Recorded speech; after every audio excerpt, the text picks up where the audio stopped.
Yeah, out, in, out, what it's about, in, out, what it is all about.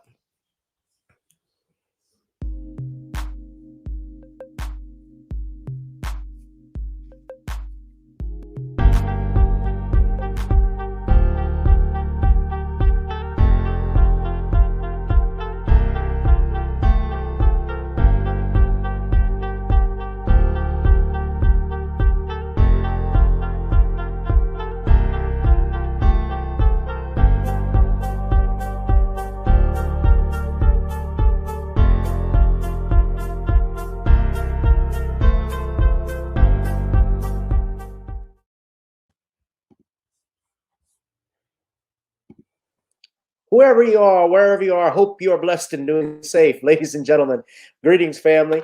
Of course, I'm tuning in. You see me without the glasses off today. But if you're looking for some opportunities, particular advertisement opportunities, then look no further at the link at the bottom to my email address. You can hit me up for advertisement opportunities. We are supporting and promoting your businesses here on this channel. You can also, if you would like to donate and subscribe to our Patreon, a link is at the bottom as well. So you have multiple ways in which you can advertise with the platform by emailing me when we go on through our live stream. You also have access to premium content, those that want to see premium content that you will not find here on YouTube or Facebook or Twitter, as I am suspended probably by now. You guys can check out the Patreon at link at the bottom. But advertisement opportunities, definitely email me, gavin.grich1@gmail.com for rates. And for the Patreon, it is the same as the YouTube channel. It is channel gboot2786. All right, I'll holla. Peace. Saying that you regret endorsing Joe Biden. Why? It's not that I regret endorsing Joe Biden. It's just that, I think that we all can get burned, by politicians. Because when I say endorsing, I put my name and my reputation on the line with my listeners. And when my listeners feel like he didn't deliver, they come back to me and they say, hey, man, you're the one who told us to vote for, Joe Biden. You're the one who told us to vote for Kamala Harris. So, I care about my listeners and what my listeners think. But I do want to say that, I think President Biden historically has been a lack of a better word, a shitty elected official. But, Donald Trump is the end of democracy as we know it. So you'd vote for Biden again? I'm not saying either or, but I think, since y'all ask answers, because that's what y'all do on CNN, you like to ask answers, like you ask. What I said is you asked is if Donald Trump was black, would he get locked up? You know the answer to that. But I mean, right? I don't know so you are going to vote for Joe Biden? I think it's simple and plain. If you Donald Trump is the end of democracy, I don't know what to tell people. And I know it sounds, when you say that now in 2024, you've heard it so much because every time, there's a Republican candidate, people say, oh, it's the end of democracy. He's the, people go so far to say, oh, he's the Antichrist. But this is one of those times where, it really actually positively is true. One thing that you have said on the campaign trail for Nikki Haley,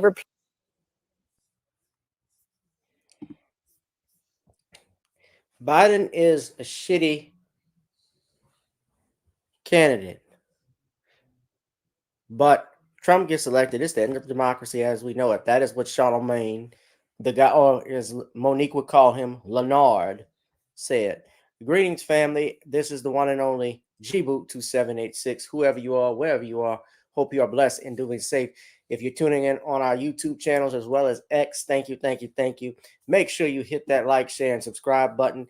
And also, if you have not, you also need to make sure you hit that notification bell. So when we go live, you know that we are live and I'm coming at you with 5. So, what you saw in that video with Charlamagne the God and Angela Rye is that Charlamagne has stated that he's not sold, doesn't like Joe Biden, but I don't want Donald Trump to get in, so I think it's obvious I'm going to vote for him. So he chastises Biden, but then endorses Biden in this. And joining me, ladies and gentlemen, since it is Thursday night, we're going to bring in our special guest, my co-host for this evening. This brother is the author of over 80-something books, including The Man Crisis, The Woman Crisis, and he has the John Haynes series, The Man with Nothing to Lose. He has nothing to lose, ladies and gentlemen. Please give it up for Sean James. What's up, Sean? What's up, Gavin? How are you today? I'm doing good, my brother. I'm doing good. How are things in old New York? They are rough. Oh, rough? How rough? Every day is a day that you thank God you're alive in the city. Do you open your window up and want to get some fresh air and then reach out and a hand grab you? Something like that. Oh. It's really weird. It's really rough out here. If you can make it there, you can make it anywhere, though. That's the old saying, huh? So, Yeah.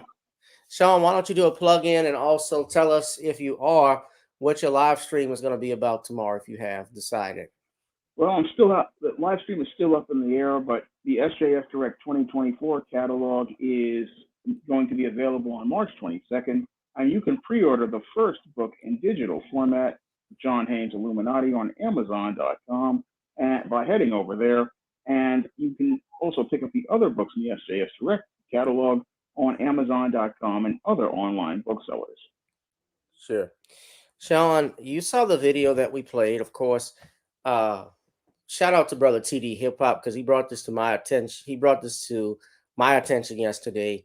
I saw his video. I watched what you saw. Charlamagne was on there with Angela Rye, another Democratic shill, who was talking about the election on CNN, of course, that's coming up in 2024. We know Trump has won the major primaries, including Iowa, and I believe the last one was it New Hampshire, or was it? It was New Hampshire. It was New Hampshire. He won by a landslide. It wasn't even close. And Nikki Haley is still planning on running in the race. Matter of fact, Biden, since we're talking about that, New Hampshire, the other topic too is Biden has been removed from the ballots in New Hampshire. I don't know if you're aware of that. Did not know that. Yes, Biden was removed. So we're going to be talking about that. But I wanted to ask you, Sean, obviously, with what's going on in regards to Charlamagne the God. Yeah, this is an article from PBS. Yeah.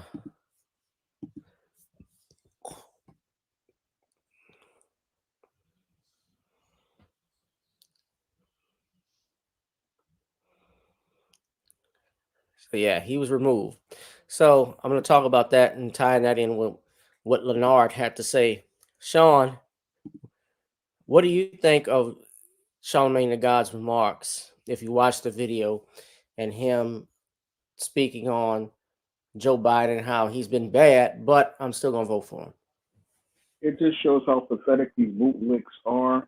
I mean, you already have issues with a candidate that has already told you way back when he was president-elect he was going to do nothing for you, but you still keep voting blue no matter who. What's going on here with Charlamagne the Even before that, I'm sorry to interrupt. Before that, he even told Charlamagne, if you can't decide you don't want to vote for it, then you ain't black. Yeah, well, it's just a pathetic. They're just pathetic. I just have to say that about Charlamagne the God. He's basically showing me that he's nothing more than a peon, because you have a president who did nothing for you, told you to your face he's going to do nothing for you, yet you still continue to support him. And that is the height of pathetic, because anybody with any common sense would have said right after Joe Biden told everybody in 2020 he wasn't going to do anything for them, hey, I don't need to go out here and vote for anybody. All I need to do is stay home. But this bootlick, because he's still thinking he can gain favor with Joe Biden and the Blue Party, continues to sell off his dignity by saying, oh, I'm going to criticize him but I'm still going to vote for him. But at the end of the day, if you're still going to vote for him, he has no reason to respect you or regard you because he's already going to get that vote. So that's the whole pathetic thing about this whole situation. And it shows me how pathetic these bootlicks are. I mean, you get disrespected straight to your face, and you're still looking to support that same person. I mean, it's no different than what it used to be when I was growing up in the South Bronx. These jeans and sneaker stores would basically disrespect black people who wanted to buy their Air Jordan sneakers, and they would go to these stores, letting them hold their bags, follow them around in the store, and question their money and their credit cards just to get these sneakers, not understanding they were sacrificing their intangibles of character just to get a pair of these sneakers. I mean, you're sacrificing your dignity for a pair of sneakers, and you're sacrificing your dignity in the same way for a candidate who already shows you no respect. And instead of taking your respect, you sit there, let this person disrespect you, then come back and say you've got to continue supporting that person. Just pathetic all around. And these bootlicks, again, are so sad. I mean, are you that desperate for a job at MSNBC or CNN that you'll go out here and compromise your dignity like this? That's the critical question I got to ask, because you have a president that everybody is walking away from. If you still want to stand with him, and you will stand with him, and it just shows how sad and pathetic you are, because everybody else is standing up like a man for tangibles for a black agenda and saying, hey, this person doesn't respect me. And if they don't respect me, then they don't deserve my vote or even deserve my time.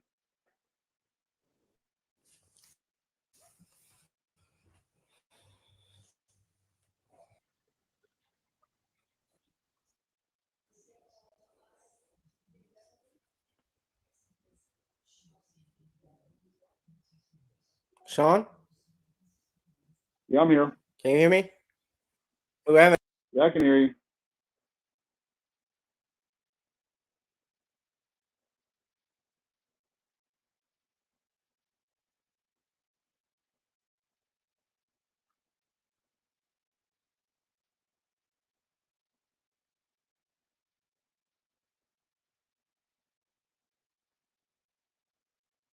I was having some technical. Yeah. Whoa. What's up?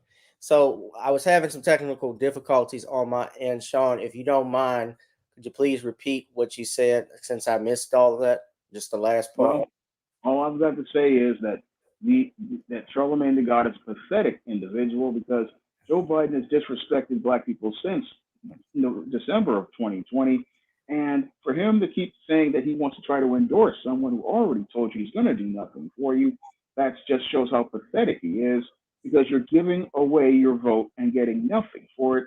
And he could care less about you chastising him, because at the end of the day, he's going to get your vote for doing nothing. And if he gets your vote for doing nothing, then he's showing that he still can disrespect you.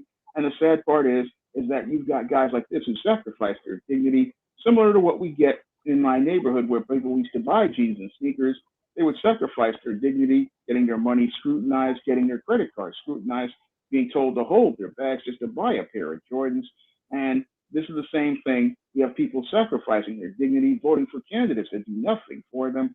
And Charlamagne the God, for all of his talk, his actions show that he is somebody nobody needs to respect, because instead of him walking away from a politician who's already told you to your face is going to do nothing for you, you continue to endorse someone who continues to show you nothing but contempt. Well, I don't think it's not just nothing but contempt. It's blatant disrespect how the Democratic Party has treated black people in this country. And in particular, the last 3 years of this presidency, President Biden has done very little, of really nothing at all, for the black community. All we've gotten is empty symbolism. You know, you get a Juneteenth holiday, you get a few token Negroes in the White House who do some miscellaneous jobs, and we get nothing out of it after that, nothing in return. We're not seeing a return on our investment. Now, I didn't vote for Joe Biden. Now, they always say if you don't vote, you can't complain. But it should be the opposite. If you vote and you vote for the wrong person, you are responsible for that person's wrongdoings. It's like if you hired somebody that was stealing money from out of your register and your business closed, your fault for keeping that person around if you didn't fire them immediately. But because I didn't vote for this person, like George Carlin once talked about this, you have nothing to say.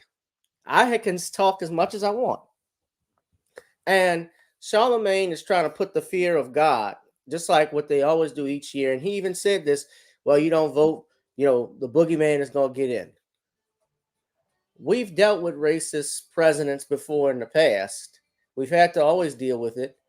So I don't understand why now everybody is so scared. But you have this, and this is an article from them. They say trouble with the God. The influential radio host of the Breakfast Club is a thorn in the side of Democrats, but he's also representative of one of their biggest problems. So what they say is, instead of thinking of better ways, I'm just going through it to play up policy achievements.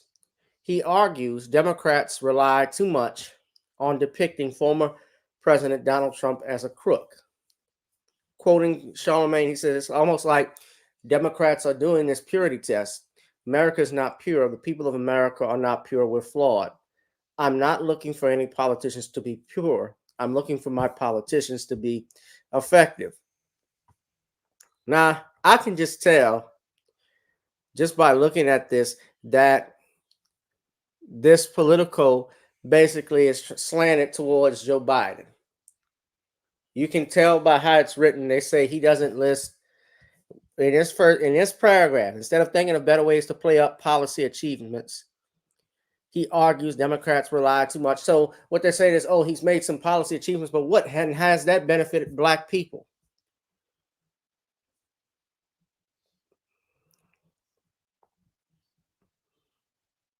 There's nothing here.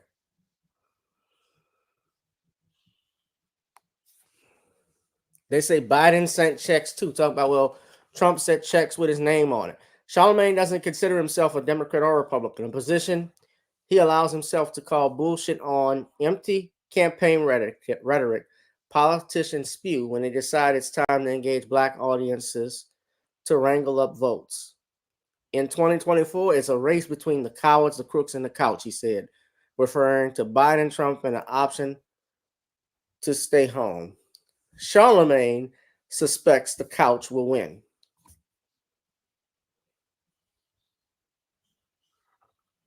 Now, as I was pointing out earlier, Biden, this is how disenfranchised everybody with Biden. They took him off the New Hampshire primary ballot. What they're saying is that the move is the latest development in a long-run simmering dispute within the Democratic Party over which states and regions should have the first say in determining the party's presidential nominees every 4 years. Iowa and New Hampshire have traditionally kicked off the nomination process for both parties, but other states have challenged their prime placement in the calendar over the years. Now, Charlamagne is not the only one. Even you got Bojangles Clyburn, who's actually surprised that Biden is losing the Black vote. Everywhere there's been a discourse, proof that Biden's approval has slumped among Black supporters. So they don't even want him on the ballot in New Hampshire, Sean. So there's people frustrated with that. I don't see Joe Biden beating Donald Trump. You're free to comment.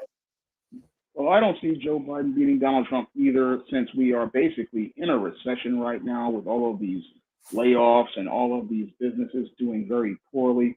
I mean, we just had a whole bunch of big tech companies lay off a bunch of people, and I don't really see Joe Biden doing well. And I think they took him off the ballot because they said that some of these little lame candidates were actually beating him, and we're going to beat him in the primary. So they already know that Joe Biden is a broken candidate. They know he's defective. And even though they keep trying to cover things up for him, it just makes it worse for the Blue Party, because they know they've got a lemon for an incumbent, and this lemon of an incumbent basically cannot win based on his record. And he basically has alienated most of the people out here, especially Black voters. I mean, He threw a middle finger up at black people. And now, because he invested in this coalition of voters who were minority that didn't show up, he knows that nobody's going to take their booties to the poll for him because he's a terrible candidate. And with him being an absolutely terrible candidate, this is why his candidacy is basically in a tailspin, and he's basically at a desperate point, because while his whole campaign is based on Orange Man bad, he doesn't have anything to show as related to his record to show that everything is going well, because we can look at the whole state of the union, and the state of the union is in a dire place, even though the media outlets continue to try to tell lies to people. I mean, they keep saying, oh, the economy's doing well. Well, how does an economy do well when you have layoffs? Critical question I would like to ask Joe Biden. I mean, how do you have layoffs in retail after an abysmal holiday season? How do you have layoffs at big tech companies, which are the backbone of the Blue Party's economy? And how do we have an economy doing well when things like your electric car are proving to be a failure? I mean, all we see is America being not built back better, but in a worse state than it was in, similar to the Bush 92 campaign, where back in 1988, he said, in 4 years, you'll be better off than you were. And everybody was in a state of a recession, doing worse than they were. So we see with Joe Biden, he made a lot of promises, and those promises weren't kept. And that's why he's basically in the sad state that he's in right now. I want y'all to listen to this. Clyburn was on NBC News. He was also on CNN, where he said he was very concerned. But I want y'all to listen to this. He's talking about Biden's speeches. Listen carefully to what he's saying. Carolina Congressman Jim Clyburn, assistant Democratic leader and one of the national co-chairs of the Biden re-election campaign. Congressman Clyburn, it's nice to see you. I appreciate you making time to speak with us right now. I do want to ask you, in recent months, you told one of our colleagues that you're confident that black voters are going to turn out in force for President Biden. But on this most recent Sunday, you said that you're, quote, very concerned about black voters showing up for the president. What changed, sir? Well, thank you very much for having me. Nothing changed. My concern is much more with black voters getting the right information, getting all of the information so that they will be informed voters. That's my concern. I believe very strongly that this president has done what is necessary to earn the support of African Americans all over this country. But I'm also concerned that when we report these results, they don't always tell the full story. And student loan debt relief is one of the best examples I can think of. The president attempted to reduce and eliminate student loan debt in 5 different categories. It has nothing to do with black folks. As far as the student loan debt, the Supreme Court has already said that they can't get rid of that. Am I right? Yeah. Now, there is such thing as student loan forgiveness, but it's not, all your debt is not forgiven. The debt was only $10,000. I think what he could only give up to was 10 grand. He got sued in one category and was stopped from doing so. He pursued the other 4, which resulted in $132 billion in student loan debt relief for 3.4 million people. That never gets reported. Yeah, no doubt. Report the lawsuit. I apologize for interrupting. No, you make a good point. And also, certainly, Republicans oppose the president every which way as it related to student loans, though. But as you speak about these concerns right now, what specifically can the president do? What does he need to do to ease your concerns? More of what he has done in the last 2 big speeches. I think the speech up there at the Valley Forge was a great speech. The speech at Emmanuel AME Church in Charleston was even greater. He took the big picture offered by Valley Forge, by George Washington, and localized it to current conditions as demonstrated at the event that happened at Emmanuel Church. And so this is what I think needs to be done for the president to continue. Let me stop. So you mentioned that student loan relief. This is an article I got here from USA Today or SI Live, excuse me. They say student loan forgiveness, $5 billion in debt, canceled for 75,000 borrowers. So what happens is, when you're talking about student debt relief, if you work in the public sector, like I do, for instance, as a public defender, if you work after 10 years, or you work in a charity, if you work for the government, anything like that, after 10 years, your student loan gets forgiven. But you have to make $30,000 Of the 75,000 borrowers approved for relief, nearly 44,000 of them are teachers, nurses, fighters, and other individuals who have earned forgiveness after 10 years. So there's a catch with that. They don't just forgive it automatically. You still have to do income-driven repayment plans. So what he's talking about is such as increasing Pell Grants to help families who earn less than $60,000 a year, fixing the public service loan forgiveness program so borrowers who go into the public service get the debt relief they're entitled to. So the federal government will begin to cancel debt starting next month under the Saving on a Valuable Education Plan. And cancellations, they say, the income-driven plan cuts monthly payments in half for federal undergraduate loans in good standing, saving the average borrower nearly more than $1,000 annually in payments.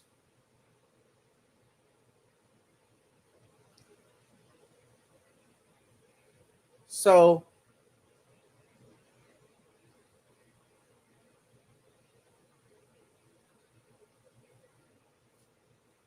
what they're look like they're desperate because they say it was initially slated to begin in July, but it's going to start in February.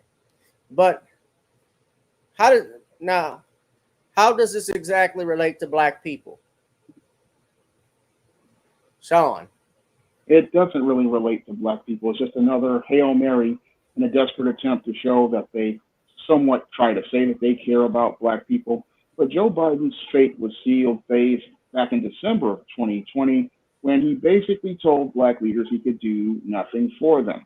I mean, I could care less about a student loan forgiveness program. What I want are two tangibles. No, but what I really want is that anti-Black hate crime bill, because so many Black people are victims of anti-Black hate, and that's an important tangible. And the other thing that I would want is a reparations being brought to Black people so that we can deal with the legacy of slavery, Jim Crow, and an ongoing and current discrimination that keeps generations of Black men underemployed and keeps Black men from being able to compete in the American economy. Those are the tangibles I want to see. And again, Joe Biden basically is just throwing out empty symbolic gestures and Hail Marys in the hopes of buying Black voters, trying to run the same con he did back in 2022 when he tried to trick many of these millennials and Gen Z into voting to preserve democracy by trying to bribe them into buying, again, this student loan forgiveness he knew wasn't going to go through, because in order to get student loans through, you had to go through the Congress. But what Joe Biden did was try to go out here and create this policy he knew was going to fail and get tossed out by the Supreme Court. But by then he would have people's votes. And that's where people got the lemon deal on Joe Biden the first time in preserving the so-called democracy. But the preservation of democracy hasn't provided any tangible for Black people.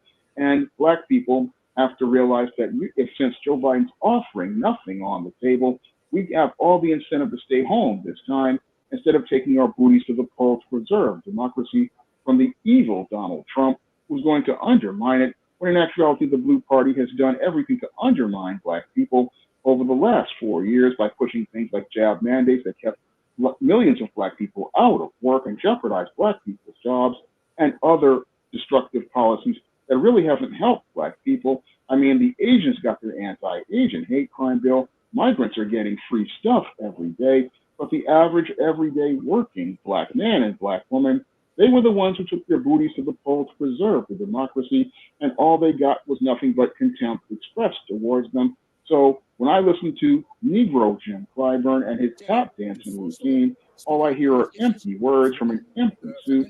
So I don't have to watch Jim Clyburn try to beg and plead for me.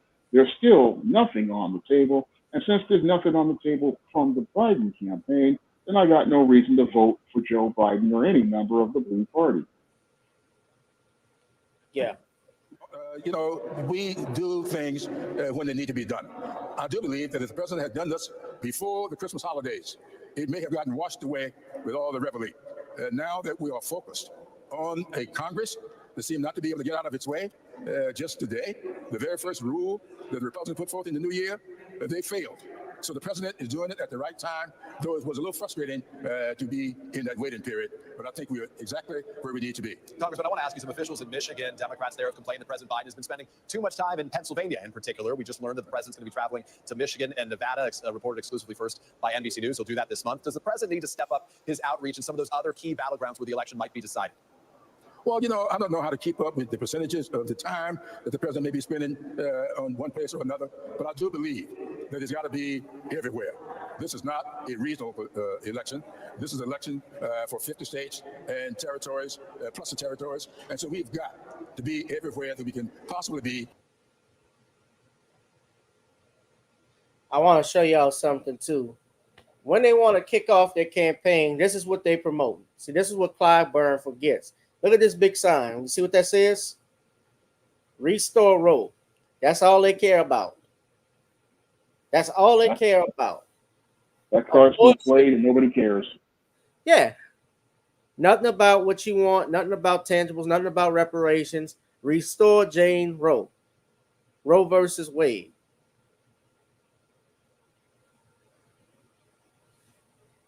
And they wonder why support is slipping. Y'all make sure to hit that like, share, and subscribe button, ladies and gentlemen. Make sure you hit that notification bell. And if you want to love me for my time, then pay me for my time. Drop something in the Cash App, PayPal, or Zelle. Sean, we're going to move on from sleepy Joe Biden. Biden's punk ass. As Judge Joe Brown would say, he has no judiciary functioning. We're going to talk about Fani Willis and Nathan Wade. Now, as of now, ladies and gentlemen, there has not been, to my knowledge, any proof, concrete, I guess, in the divorce filings of Fani Willis that has been mentioned. However, what has happened is that, as you know, I reported on Tuesday, the judge in Nathan Wade's divorce case has unsealed the record, the divorce proceedings. Now, my whole thing with the Fani Willis matter was probably would have to happen. I think she might have to step down temporarily while this stuff is going on. Now, like I said, I've always said, if there's no proof of it, we'll just wait and see what happens. But the thing is, she appointed this man, Nathan Wade, and paid him $600,000. He's made $600,000 in prosecuting this one case or more. The average a district attorney doesn't even make that amount of money a year.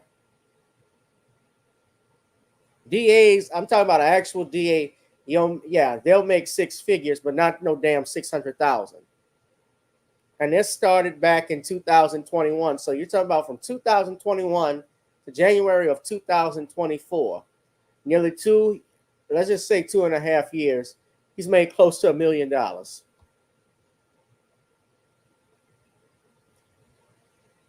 And she has not fully, Fani Willis has not fully answered whether or not the allegations of her having an affair with Nathan Wade, well, if you want to call it an affair, because, I mean, technically he's still married, even though they're going through a divorce, but they're splitting property.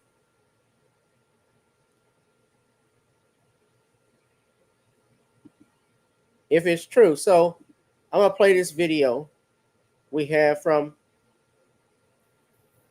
Fulton County Commissioner wants Fani Willis probed. I want y'all to listen to this. Fulton County commissioners approved their 2024 fiscal year budget today, but it's the funding for the district attorney's office that was the hot button topic. Fox 5's Brittany Edney is live at the Fulton County Government Center tonight. Brittany, what happened during that meeting? Well, you definitely had some heated public input. And if you combine that with Commissioner Bob Ellis's recent inquiry into Fulton County District Attorney Fani Willis, well, there was a lot of spotlight on the budget and specifically money for her office. Some commissioners say they wanted to give more funding. Others, like Ellis, said that he wants an accounting of how every single dollar has been spent. Fulton County District Attorney Fani Willis was a primary focus of the public comment portion of the county commissioners meeting. It is clear we have abuse in the DA's office. Commissioners approved the 2024 fiscal year budget Wednesday. In it, funding for the DA's office is marked at around $36.6 million. That comes in at about $200,000 lower than what the DA's office actually spent in 2023. Commissioner Dana Barrett commented that the criminal justice sector needs more funding. There's headlines right now, and there's all this salacious stuff going around, and there's a lot of conversation about the DA, and over the past year, there's been various conversations about the jail and the sheriff and what have you. But I think it would be, we would be remiss if we used our budget as a means of, punishment. But it's past funds that was the focus for Commissioner Bob Ellis. He sent this letter to Willis demanding transparency on how she spent county funds while prosecuting the Georgia election interference case involving former President Donald Trump.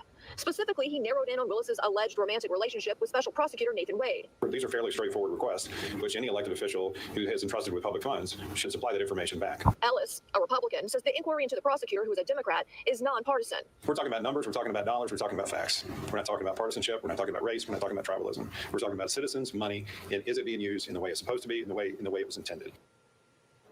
In light of the allegations, county commissioners voted to put a hold on the DA's current request for just over $600,000, and that request is for 16 new vehicles. I'm told they'll bring that back up at their next meeting. Reporting live at the Fulton County Government Center, I'm Brittany Edney.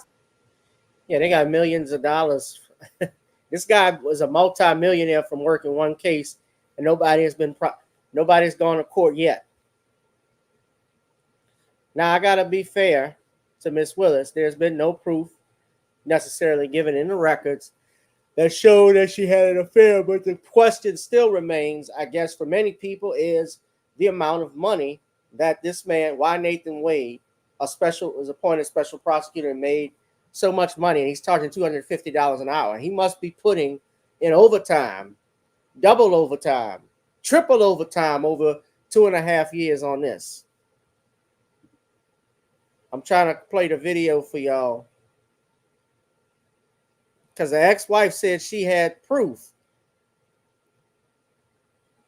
that she had an affair. And Trump wants, of course, this motion to dismiss the case. That's what the other co-defendant, Mike Roman, is trying to do.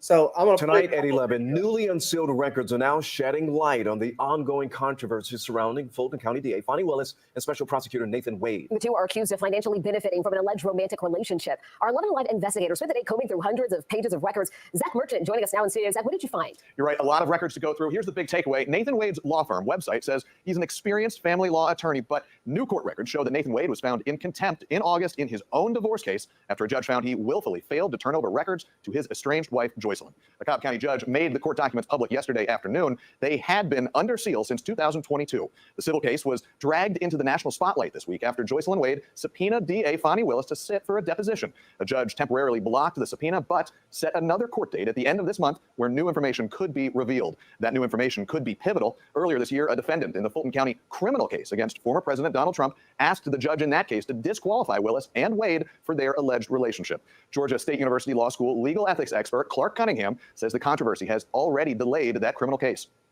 That's why I've said ever since last Friday when I saw the bank records for the first time that, in my opinion, Fani Willis, for the good of the case and for the good of the public, should step away right now.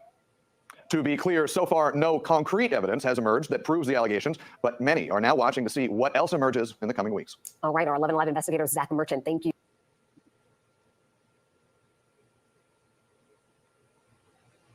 Now, there's another video we have here. So the ex-wife said she had proof. Now, hasn't been shown up yet, but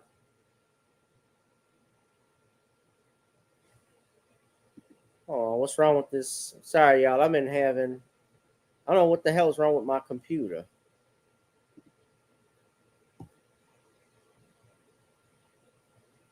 All right. Well, Fulton County DA Fani Willis will appear in a Cobb County courtroom tomorrow regarding the divorce case for her special prosecutor. Fox 5's Kim Leffler joins us from the live desk with more on what we can expect on that. Kim? Well, Willis has been subpoenaed to be deposed in her special prosecutor Nathan Wade's divorce case. That was issued by Wade's ex-wife, Jocelyn Wade. This comes after Willis is accused of having an inappropriate relationship with Wade by one of the co-defendants in the election interference case. Michael Roman wants his case thrown out, claiming Willis and Wade had an inappropriate relationship before he was hired, saying they should not be allowed to prosecute because of it. Wade's ex-wife submitted bank records showing Willis and Wade took multiple trips together during the investigation into the Georgia election interference case involving former President Donald Trump. Willis filed an emergency motion Thursday asking the judge to stay her testimony in Wade's divorce case. In that emergency motion, Willis says she lacks unique personal knowledge of any matter that is relevant to the subject matter involved in the pending action, claiming Wade's marriage fell apart before she met him. In her motion, the DA also says Jocelyn Wade has conspired with interested parties in the criminal election interference case to use the civil discovery process to annoy, embarrass, and oppress District Attorney Willis. One legal expert I spoke to says it's unknown whether or not the judge will have Willis testify. On the one hand, a lot of the evidence that is wanted could be turned over in written form. On the other hand, since we've already moved this far into the divorce proceeding, it might just be easier to have her testify. And again, whether that's going to be open court or closed court is all yet to be seen. So there's a lot of unknowns for tomorrow that we'll have to wait and see. Now, Fulton County Superior Court Judge Scott McAfee has scheduled a hearing for February 15th regarding the motion filed by Roman. I'll have much more about how all of this could impact the election interference cases coming up tonight on Fox 5 News at 10 and News Edge at 11. At the live desk, Kim Leffler, Fox 5 News. All right. So you have that. Now Trump is trying to get the case they want to get the case tossed out. So, and Trump actually just testified, I think, in his civil trial earlier today. So I'm trying to play that. I'm sorry.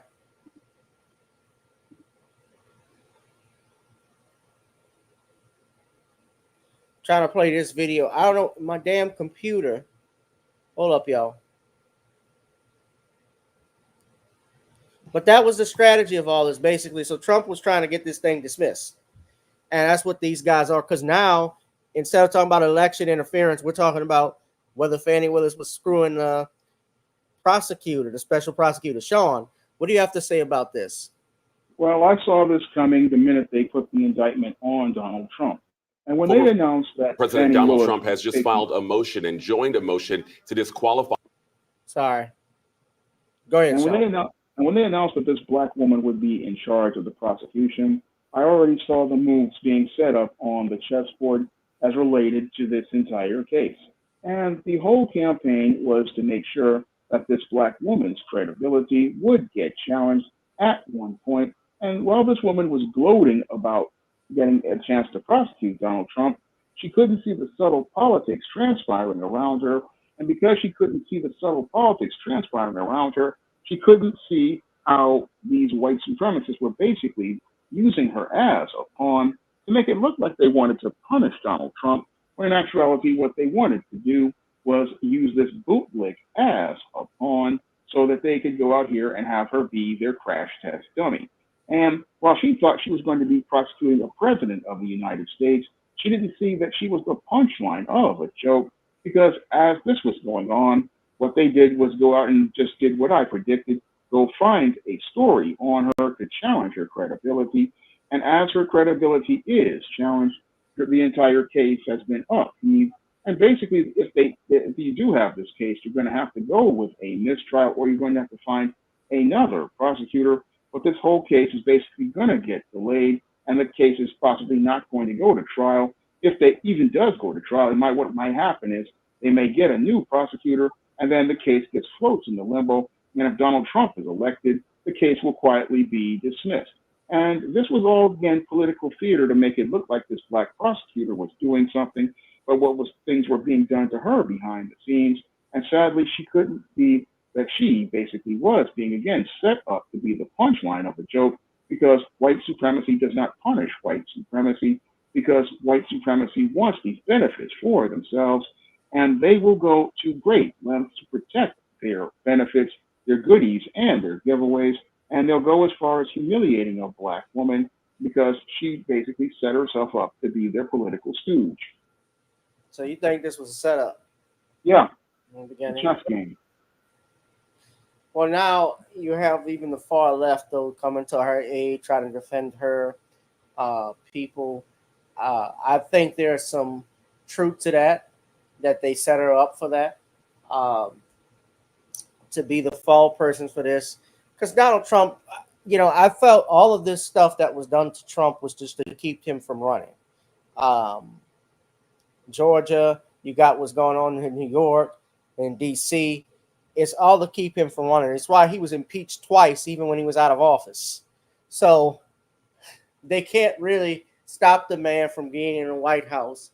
And they know, especially why Clyburn and others like him are, I guess, upset or concerned, and they have every right to be, because Joe Biden hadn't done anything.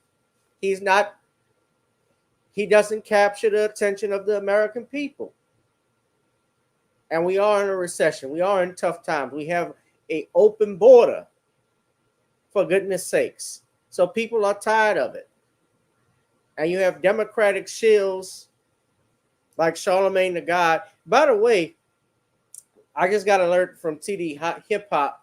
It sounds like Charlamagne is now saying that he understands Trump and that Trump resonates better with black voters than Biden. So I don't know if this fool is just flip-flops and shit, but that's what it sounds like. But this is why you can't trust celebrities when it comes to voting. You got to do your own research and put the time in and look into these people and make your own choices. Am I right? So yeah. If you like me for my time, pay me for my time, ladies and gentlemen. Tickers at the bottom. Sean, I got to ask you, there was something funny I want to talk about. So speaking of shills, did you see this video? I'm sure you didn't, but I had a video here of Plies, the rapper, who was going in on people complaining about illegal immigrants. I want you to listen to this.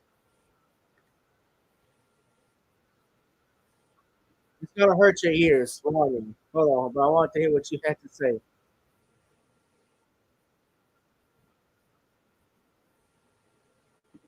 Fucking aluminum foil for 8-9 motherfucking months in the rain, sun, every motherfucking thing. They just come over here. I had a conversation with a motherfucker about immigrants. Motherfucker, they just come over here and they take our job. Check y'all jobs.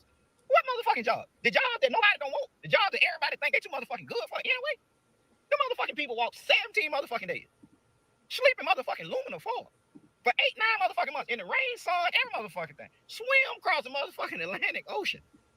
Just the motherfucker come over here to provide a motherfucking service. And y'all don't want a motherfucking over here?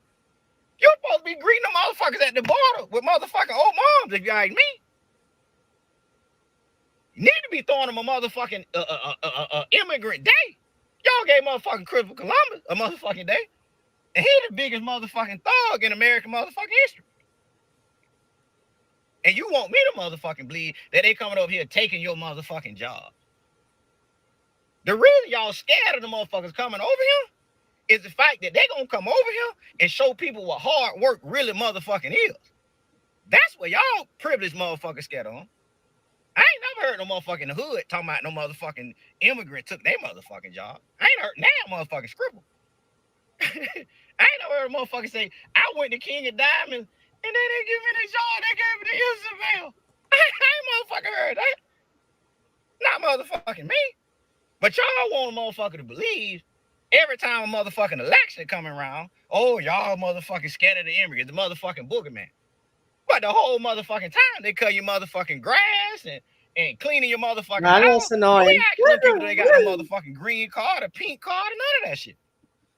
More I watch this video, more just first off, I think of Bernie Mac's classic skit in Kings of Comedy where he talked about how motherfucker could be an adjective, noun, and an adverb because that's all Plies is proven right now. And this motherfucker, he loves talking through his nose. This motherfucker, and I'm taking one from you, Plies. This is a chicken. I think this motherfucker here fucking chicken. Sean, I want to hear what you thought about it. You're laid back in a chair. I think I didn't see you grab your head or nothing like that. Well, he's a minstrel, and a really stupid one at that, because most of those jobs those migrants take were jobs that black people usually would have had. And most black folks, we are the ones who suffer because these people come to our communities, and they come to our communities with government money to open up businesses. And as they take black dollars out of the community, these same racists want to talk about how lazy black people are, when in actuality, what they are being used as are buffers to keep black people out of the job market. And we have, sadly, this minstrel here going out of his way to try to tell us that we need to be happy about migrants. No, I'm not happy about migrants, because migrants take away jobs from black people. They come into black communities and they take black dollars out of black communities, live a middle class life at our expense, then call us the N-word as they're taking our money. This Plies, again, is a certified minstrel, just doing the bootlicking for the white supremacists who have a hand up his backside. And this guy, basically, when I can't even stand hearing his mouse-like voice. I mean, he shows me how politically backwards he is, because he doesn't see how migrants have made life harder for black people. Yeah. This is a minstrel indeed. One last thing I want to talk to you about, Sean. Crystal Hefner. I'm sure you might be even doing a story on this, but she's the widow of Hugh Hefner. I was going in on this on Tuesday, but she wrote a tell-all book. Now, she's 60 years younger than Hugh Hefner was at the time of his death. She met him when he was 22, and they married when she was about 29. She's about 37. So, or maybe she got married a little bit younger than that. But I want you to, she basically talked about how she was scared living with him. I want you to listen to this. Did you see this interview? No, I haven't. All right. I'm thinking this might be a good video for you to do. So hold on. What life was really like inside the storied Playboy mansion. And big surprise, she says it was neither sexy nor glamorous. I just knew it was time to just tell the truth, because the promise was killing me. Crystal Hefner says she made a promise to the 91-year-old Hefner before he died that she would only say good things. But today, she is acknowledging she suffered from years of emotional abuse. It was ingrained in me to look a certain way, behave a certain way. I had to just like what he liked and go along with whatever he wanted. And that included bleaching her brown hair to the point it actually burned her scalp. Why did you do that? He would point it out, oh, make a cringe face. She says the emotional abuse included his demands in the bedroom. Sex was expected of me. It was all about what Hef wanted, and you just conformed to whatever he wanted. It was robotic. It was awkward. In her new book, Only Say Good Things, she writes about having regular group sex. Did you recruit other women to go to Hef's bedroom? Lots of women would want to come up and sleep with Hef. She says she began to dread their sex life. I would be sitting with him in movie night, and he'd pull out a little tissue that has his little Viagra pill and he'd take it. Like, oh, okay, I guess it's on today, and I'm going to have to do this. Crystal first met Hefner at a Halloween party in 2008 at the mansion. She was 21 and came dressed as a sexy French maid. He was an 82-year-old American legend. All of a sudden, Hef's gaze fell on me, and he invited me in, and then I was inside the enclosure, and it was surreal, and I did feel really special. She says she hoped the Playboy Mansion would offer a fresh start after a difficult childhood. When I was young, I didn't really have a stable home, and so maybe part of that was thinking, wow, this is a place I could really belong. But she says the next decade that she spent at the mansion was filled with very dark days. Were you free to leave the mansion? No. Were you in love with Hef? No.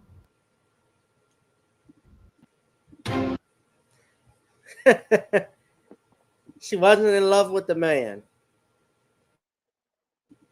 And she stayed with the man till he died. I wanted to know, Sean, what's your thoughts? Because it seems like this is an example of white people protecting their icons and idols, especially with Me Too, because nobody said anything about Hef while he was alive. Not of this magnitude. She's writing a book. She's in real estate now. She also said in another interview that aired last night that Hefner didn't die of natural causes. He actually had E. coli traces of it in his intestines. And you know what that means, right? Yeah, he was eating groceries. He was butt pirating. Yeah. But I listened to Crystal's story, and it basically sounded to me like another case of revisionist history. It sounds like to me that this gold digger basically wants to try to rewrite the narrative to make herself into a victim now that the gravy train has run out. I mean, 10 years when she was married to Hugh Hefner, she had no problem with him when she was 21, and she had no problem with him because she has with a high status man, and she was on the arm of that high status man. So she had no problem with him when she was with him. But all of a sudden, now that he's dead and she knows that she can't get sued for what she's saying, this is where she wants to tell a different story.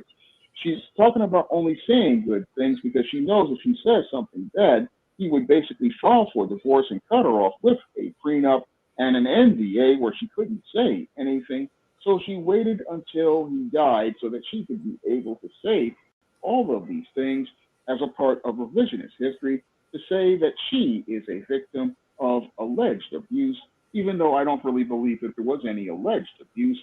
When it comes to Hugh Hefner, he was basically a deviant and a guy who was into sexual deviancy. So he was doing all types of sex, and she was down for that as long as she was able to get whatever money she wanted, and she was down to look however she wanted. Again, this was the deal she signed on for, because when it comes to white folks, marriage isn't a relationship. Marriage is a business. Now, she says she didn't love him when she married him, and she was trite about that.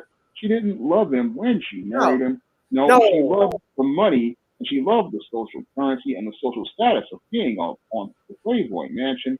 But when that ran out, what she wanted to do was monkey branch to another man. But now she realizes that she's aged out of the system. There's no way for her to monkey branch. Now she's writing a tell-all book to try to revise history, hoping to make that people will become sympathetic to her, and some simp round the corner will see her as somebody they want to get with. But she better get with the times, because the only thing waiting for her is a trip to bust downtown, an apartment 8D across from Lisa Ray, Tia Mowry, Lisa Bonet, Halle Berry, Vivica Fox, and many others. Look for the view of the graveyard that's waiting for her.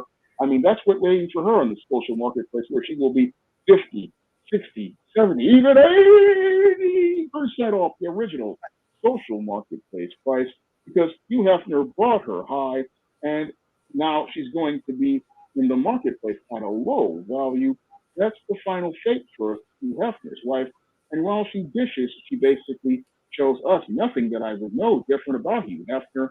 I mean, Hugh Hefner, again, he has been telling playmates they have to act a certain way to be with him. And if they want to be on his mansion and be with him, they have to fit into and comply to his looks and his standards and participate in sexual deviancy like he likes. So she's not saying nothing new to me, because I know how dirty Hollywood is, and I know what those Playboy playmates, they be doing some kinds of business on the mansion. So that ain't nothing new over there. And her things aren't really shocking at all, because this is just another day and another day in the world of entertainment and another day at the Playboy Mansion. Yeah, it's free love. Yep. That's all that is. So anyway, Sean, you have any idea what your live stream is going to be about tomorrow? I'm still thinking about it. I mean, I may ask the question, are we in a recession? That might be the live stream. That live stream might be about asking the question, is America in a recession? Right. Everybody, please, if you would like to donate to my channel, love me for my time and pay me for my time, you see the links at the bottom. Brother Sean, it's always a pleasure to have you on, man. It was we did light work tonight, but we did that work. Yeah. So I will be sure to try and tune in tomorrow to your show. I don't know too much of anything else. Those have just been the big things that have happened. Just Trump winning these primaries. Who do you think is going to be his vice presidential candidate? It's still a toss-up. I mean, I don't really know because Donald Trump is so unpredictable. You never know what he's going to do. I mean, it's hard to pick a front runner to be his vice president. He may even call me up and pick me to be his vice president the way things are going. Yeah. Vivek Ramaswamy and Tim Scott were tap dancing so hard to get it. I don't know if you saw the Tim Scott was doing some smiling, like more than the cream of wheat man. Yeah. On the stage. I want y'all to see this. Hold a second.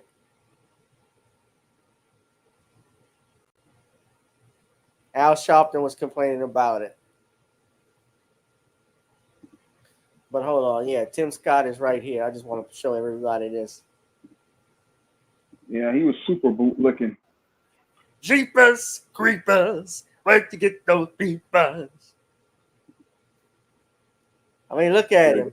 Look at him, looking like the Next cream of week wheat it's man. Nevada.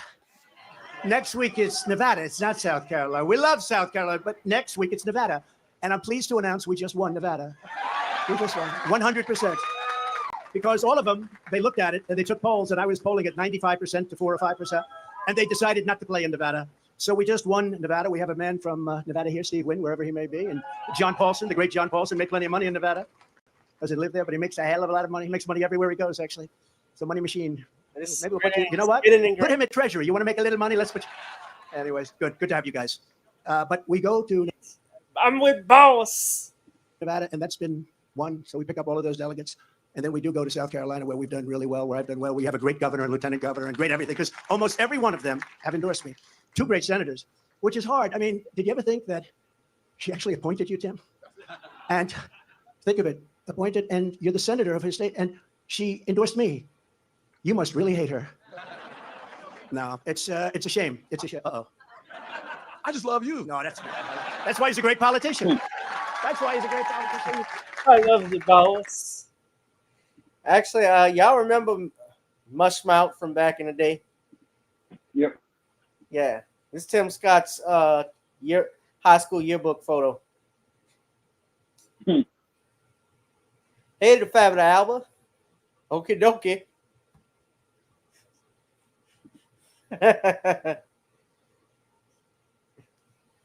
You know, I wonder if I could get. I should ask Andrew Wyatt if I could get Dr. Cosby to come on the show just one time and just do the Fat Albert characters just once. Do Tim Scott. Ask him if Tim Scott is the inspiration for Dumb Donald. Or rather, was Dumb Donald the inspiration for Tim Scott? Hated the Fab Alba. All right, Sean, you want to do a plug-in? All right, the SJS Direct 2024 catalog is going to be launching March 22nd. If you want to pick up the first book of the SJS Direct 2024 catalog in digital format, you can pre-order your copy of John Haynes' Illuminati on Amazon.com and other online booksellers like Google Play. And you can pick up the books of the whole SJS Direct catalog in paperback and Kindle format on Amazon.com right now. All right. Brother, you can also get the Commonwealth of Pennsylvania versus William H. Cosby on Amazon Kindle. Hey, gentlemen. Sean, thank you very much. All right, thank you for having me on. And this has been another exciting edition of Random Topic Thursdays. DeAndre says, wouldn't it be hilarious if Trump picked Nikki Haley as his vice president? That would be very hilarious because I wouldn't be expecting that. I think Trump might go with the Satan. Perish the thought. I'm not impressed with him. But anyway, y'all, thank you, Sean. Please drop something in the Cash App, PayPal, or Zelle. If you love me for my time, pay me for my time. Guys, that's about it. I do want to make an announcement. I just want to say I want to thank you all for being with me. We're going to be, I think in March is going to mark the 4-year anniversary. March or April. Actually, it was in April when we started doing the random topics shows. And I can't believe 4 years has passed, so we'll be commemorating that. But I'll have an announcement in the future as to our program. So I want to thank you all. But you all be safe and be blessed. Enjoy the rest of the night, family. Shout out to you, Brother Bernard. Shout out to you. All right, man. I'm already getting like 20 people. The shadow ban must be lifting. Not really. All right, y'all. Y'all be safe and be blessed. See you, Cece. Brother Bernard, it's good to see you, computer robots. I'll holla. Peace.